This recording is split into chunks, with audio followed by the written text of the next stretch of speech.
এই ভোটার তালিকায় কারা অবৈধ ভোটার বা কাদের বিরুদ্ধে এই অভিযোগ বা কারা এই জাল নথি ব্যবহার করছে সেইটা কিভাবে বাছাই করবে কমিশন। প্রাথমিকভাবে ধরে নেওয়া যাক যে এমুনারেশন ফর্ম বিলি করা হবে এবং কারা এই এমুনারেশন ফর্ম পাবে।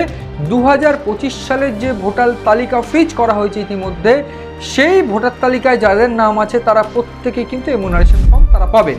এবং এই এমুনারেশন ফর্মে তার আগে থেকেই কিন্তু বিহারের ক্ষেত্রে যেটা হয়নি সেইটা পশ্চিমবঙ্গের ক্ষেত্রে কিন্তু হয়ে গিয়েছে। কি ম্যাপিংটাকে আমি একটু বলে রাখার চেষ্টা করবো যে 2002 সালের যে ভোটার তালিকা, সেই তালিকায় কাদের নাম ছিল, যারা 2025-এর ভোটার তালিকায় তো নাম আছে, তারা কিন্তু একটা ম্যাপিংয়ের আওতায় চলে এসেছেন। অর্থাৎ 4,68,00,000 সামথিং ভোটার কিন্তু সেই সময়কালে ছিল 2002 সালে, এবং এরপর এই মুহূর্তে 7,65,00,000 ভোটার পশ্চিমবঙ্গে রয়েছে।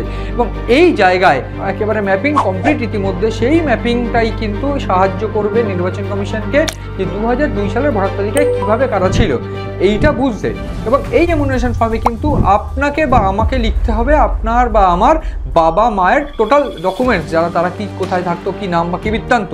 এবং এই এমুনারেশন ফর্মেই কিন্তু যদি 2002 সালের ভোটার তালিকায় নাম থেকে থাকে আমার বা আপনার, সেক্ষেত্রে আমি ধরে নিই আপনার 2002 সালের ভোটার তালিকায় নাম আছে, সেক্ষেত্রে আপনাকে ওই ডকুমেন্টস ছাড়া আর ওই ভোটার তালিকার যে জেরক্স কপি ছাড়া আর কিছুই দিতে হবে না তেমনভাবে। সেক্ষেত্রে আপনি সেই 2002 সালের ভোটার তালিকা জেরক্স করে রাখুন বা জোগাড় করে রাখুন।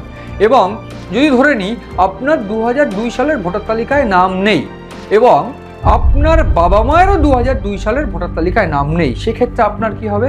সেক্ষেত্রে 2002 সালের ভোটার তালিকায় নাম না থাকার কারণে বা যদি আপনার নিকটস্থ কোনো আত্মীয়ের নাম না থাকে, সেক্ষেত্রে আপনাকে ওই 11টি যে তালিকা রয়েছে, যে তথ্যের তালিকা বা নথির তালিকা, সেই নথি কিন্তু দিতে হবে ওই এমুনারেশন ফর্মের সঙ্গে। তারপর সেইটা যাচাই হবে একেবারে ডিস্ট্রিক্ট ম্যাজিস্ট্রেট লেভেল বা একেবারে সেই পদমর্যাদার যারা নির্বাচনী আধিকারিক থাকবে তারা যাচাই করবে সেই ডকুমেন্ট সত্য না মিথ্যে।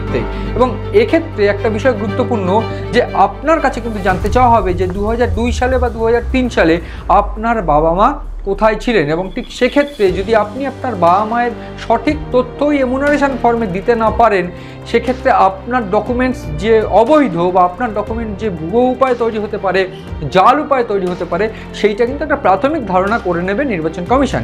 এবং তারপর সেটাকে খতিয়ে রেখে তারা বিচার করবে যে এক্স্যাক্টলি আপনি ভারতীয় ভোটার কিনা এবং আপনি এক্স্যাক্টলি সেই ডকুমেন্টসগুলো কিভাবে পেলেন। তারপর সেই তদন্তের ভিত্তিতেই কিন্তু 2026-এর যে ভোটার তালিকা বা SIR এর তালিকায় আপনার নাম থাকবে।